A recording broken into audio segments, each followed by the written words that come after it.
So Jordan Peterson interviewed Robbie Starbuck. It was a really great interview. They did a lot of talk about DEI, but what stuck out to me was that Robbie told a story about Ronald Reagan sitting at lunch with an American and a Cuban refugee. And the American looked at Ronald Reagan and said, "Man, Ronnie, we're so lucky to be Americans." And the Cuban said, "I'm the lucky one because I had somewhere to run from communism. If it happens in America, there is nowhere else to run."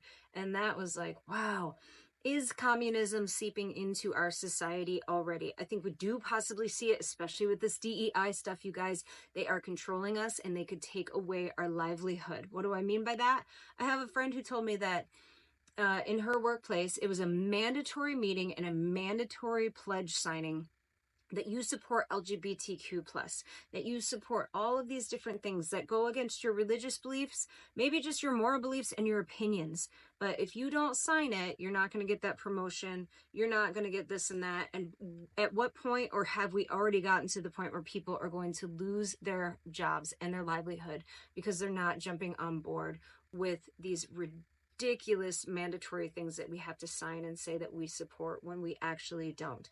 Remember that, and we've said it before, we'll say it again, that all that is essential for triumph of evil is good men and women do nothing. We have to be those good men and women, even if we feel like we are the only one in the room, when actually the rest of the people in the room are looking for someone to stand up and say, "I don't agree with this," so they can follow someone.